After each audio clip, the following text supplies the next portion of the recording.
Hi, everyone. This is Rajiv Jung from PhD Expertise, and today we have a special guest with us. His name is Dr. Souhayl Sadik.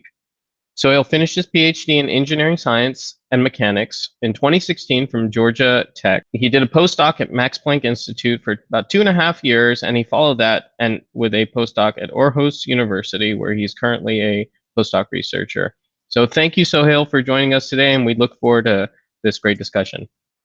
Thanks for having me, guys. It's such a pleasure to be here with you guys today. Awesome. Yes. So we have a full slate of questions that we wanted to ask you, but the first one that naturally came to mind is that you were an undergraduate student and you wanted to pursue higher education elsewhere, and you were awarded a Fulbright scholarship, which is a top international student award. What did you do to increase your chances of winning this award, and how did some of your previous experiences play into being able to obtain that award? So the Fulbright Scholarship or the Fulbright Grant is an international program that is sponsored by the US Department of State. But it very much varies from country to country how the montage of the grant is. So in the case of Morocco, it is a collaboration between, I believe, the Moroccan American Committee of Education and Cultural Exchange and the US Department of State. And every single country have different rules to how and who and what kind of support do you get from a Fulbright scholarship. In the case of Morocco, back in 2012, it was still supporting given 4-year grants for PhDs. Actually, it's all about cultural exchange, and the idea of the Fulbright is to support people to go to the United States, get some research experience, to eventually come back home to their country of origin to contribute and give back. And actually, at the time when I applied, I was already working as a design engineer in Paris, in France. I had initially graduated in 2010 as a civil engineer from l'École Hassaniya des Travaux Publics, which is an engineering school in Morocco. And then I took a design engineer role, which I did for a couple of years. And it was very much exciting for the first 6 months. And then within those 6 months, I somehow realized that at those kind of companies, you have to be very good at something, and then you just have to do it over and over again. Then you become the person in the company that does this kind of projects. But actually, that did help me a lot into getting the Fulbright scholarship, because I had my story together. I knew what I have done from my education. I already had the first experience in industry, and I knew what I did not want to do. Yeah, I had a full story, and I knew that I wanted to revisit my first love, which was mathematics. Because in Morocco, before doing engineering, we have to study 2 years of class préparatoire of engineering, mathematics, and physics. And so I just wanted to do something more mathematical. And this is how I applied for the Fulbright scholarship, with a story about how what kind of research I wanted to pursue. And I was successful in that. And very nice. And you did say something about how you have to return to your home country. What is that process like? Could you tell us about that? So the Fulbright scholarship, when you get it, they don't really have any formal way of forcing you to go back home. The only restriction is that once you finish your education in the US, you cannot get any permanent residency. I guess a green card. You cannot get a green card unless you spend at least 2 years in your home country. So that's what the process is. And I guess for the Fulbright, I mean, the key thing to get a Fulbright is to have the story. Really matters for Fulbright, what you have done and what you want to do, and how the Fulbright is going to help you do that. I mean, absolutely, academic excellence is key, but there are a lot of excellent people all over the place, right? So you have to sort of make yourself different from the rest of the people. And I think having a full story is very important for the Fulbright people. Okay. No, that's super helpful to know. And naturally, you're Fulbright, you were able to get that, and you said to yourself, okay, I want to go to the US and do this PhD experience. You ended up at Georgia Tech. But what was that process like, and what were some of the things that you'd like to mention from that time at Tech that you took away? So in deciding for the PhD, I had two options, right? Either make a list of the top universities of the US and apply 1, 2, 3, and then see the highest ranking one and then go for that one. And that's not exactly what I did. What I did instead is to look for professors and see the research interests and see which one. In willing to choose a grad school, what I did is look at professors, identify the research areas, and find those who are more in line with what I want to do. In my case, I wanted to do something that has both mechanics and mathematics. And it would have to be in engineering because that was also how to increase my chances in getting into a program. Because I actually had a civil engineering degree and I had an experience as a design structural engineer. So I wanted to I did not want to lose those assets in strengthening my application. But I also wanted to identify professors who work on something that mixes mathematics and mechanics. So I just made a list of professors, cross-check this with the universities. Okay, who are the people that I really want to work with, and what are the places that would give me the name recognition that would later be helpful in giving me jobs and giving me recognition within the research community as well. That makes sense. And your time at Tech what type of work did you get to work on, and were there any big takeaways for you as far as like your experience was concerned? Things you think about still today? It was definitely one of the most important chapters of my life. I spent the second half of my 20s in Atlanta, Georgia, working at Georgia Tech. So from a research perspective, I worked with Dr. Arash Yavari on the general area of nonlinear elasticity, or what some people also like to call rational mechanics, which is essentially a more systematic approach to engineering mechanics. Because for the longest time in engineering, what we have been doing as a society, and it was really good and very important that we've done this, which is to identify the problems that we want to solve and try to do the least amount of work, use the simplest tools possible to solve the problems at hand. And then we ended up with a lot of different tools that seem to be very different, although they may be in the same realm, they may be using the same underlying mathematical principle, the same underlying physical principle. But engineering became this fragmented field where you have a lot of people doing seemingly different things, but also very similar.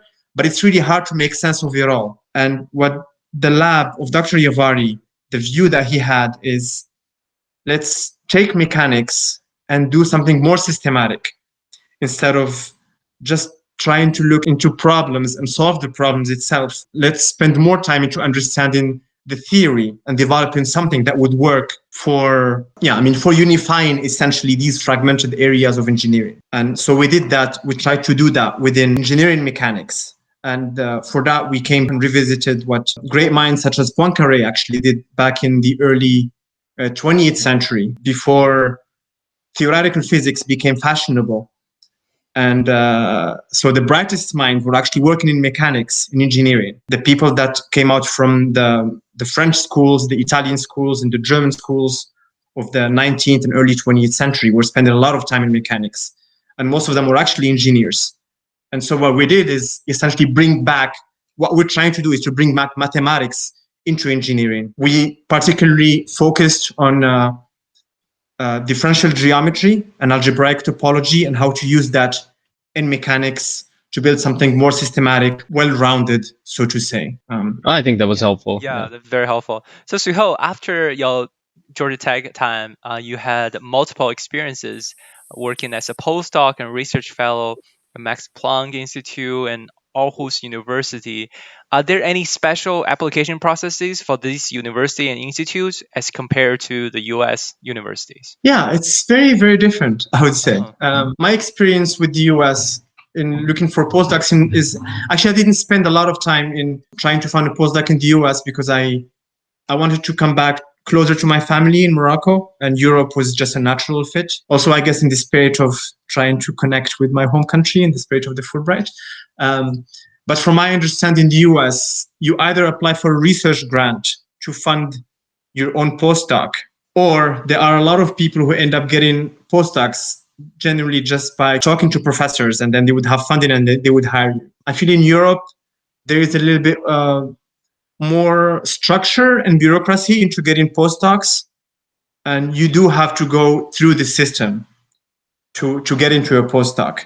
And so, for example, the Max Planck Institute. So there is the Max Planck Fellowship, which is supported by the Max Planck Society. And yeah, maybe it's actually worth talking briefly about this. So the Max Planck Society is one of the many research organizations that they have in Germany. They have Leibniz Society, they have Max Planck Society, and they have the Fraunhofer Society. At least I can think of these three. Each society, they have multiple research centers. I was in the one in Leipzig, which was Max Planck Institute for Mathematics in the Sciences. But there are other Max Planck. There is Max Planck for pure mathematics. There is Max Planck for comparative law. There is Max Planck for theoretical physics. So if anyone is interested in any particular field, you should go and look into the Max Planck that works in the field of interest. So that being said, every institute is given funds by the Max Planck Society to 3 to 4 postdocs a year, depending on the size of the institute. And the deadline is usually in December of every year, but it's not really a hard deadline. Actually, I have formally applied for the position after the deadline in January or February, even 2016, before graduating. And I still got in. So you have a list of things that you have to send in. And then I had a Skype interview. Yeah, back then it was still Skype. There was no Zoom still. And for the postdoc in Aarhus University, just like most universities in Europe, they are required to advertise their postdoc openings, and you have to go through a hiring process. And it's very much similar to the hiring process actually in tenure track positions in the US. So you go to an online repository, and then you have to find the position, and then you send in your resume, your research statement, possibly even teaching statement. Yeah, and then you have shortlisting, and then you have interviews. Sometimes they have to fly you in to have the interview and the presentation on site. Sometimes they don't, depending on the university. For people who are interested in studying and researching at university institutes in Europe, can you talk about some of the working style differences in the US, in Germany, and in Denmark? Yeah, actually there were many differences among these places, and I can almost say that in some of these transitions I did experience some sort of work culture shock. So before moving to the US, I did work in France in engineering consultancy, like I probably said earlier. And then moving to the US, it was a little bit surprising to see students staying really long hours in the labs and spending sometimes their Saturdays and Sundays even in the lab. I'm sure you guys are familiar with that. To be honest, my experience in our lab with Professor Yavari was very different.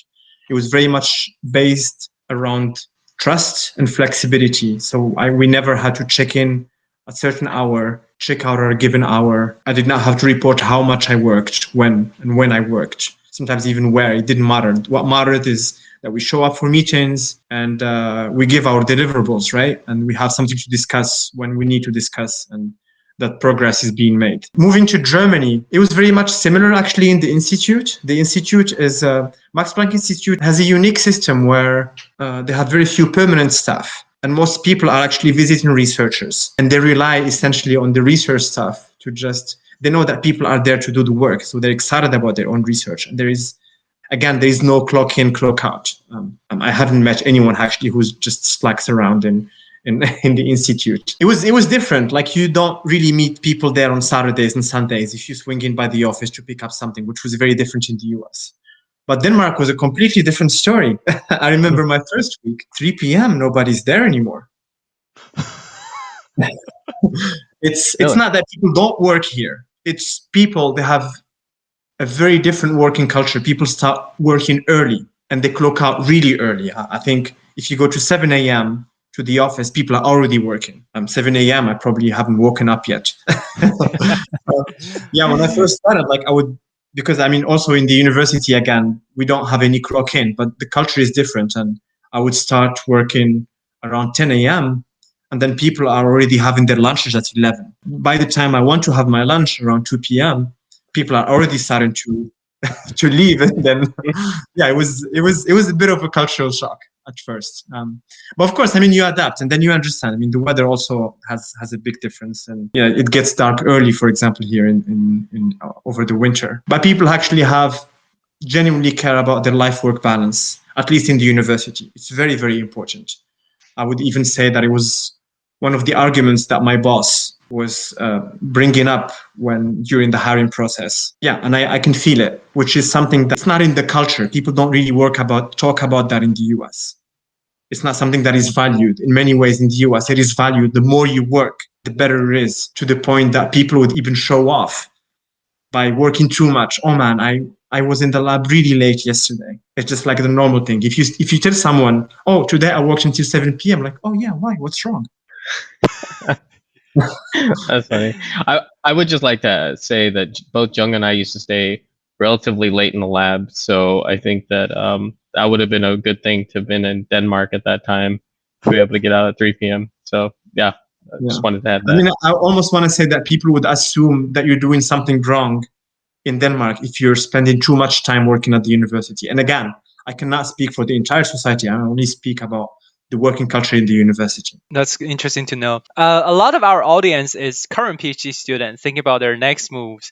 Can you give some advice, share some lessons you learned on pursuing the postdocs after completing your PhD? Yeah, take risks, I would say. I think the first postdoc, I know people that have done 3-4 postdocs before getting their faculty position, and it's becoming more and more normal, right? I'm sure you guys have heard stories, at least for those of us who wants to pursue a career in academia. And for that, I would say the first postdoc, take a risk. Try to do something that's different from what you've done during your PhD. Try to give yourself a chance to forge an identity that is different from that of your advisor. Try to find yourself. So for example, my first postdoc was, during my PhD, I worked on differential geometry, algebraic topology, and mechanics. And then for my first postdoc, I went into analysis, which was something completely different. It was still related to mechanics. I went into analysis. Now I know that I don't want to do analysis, but at least I know that.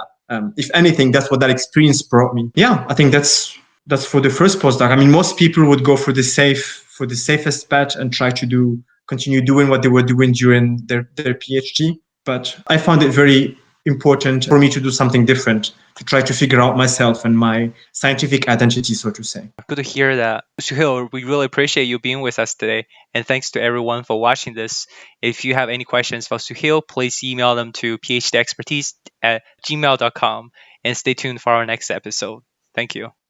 Thanks everyone. And thank you guys for having me.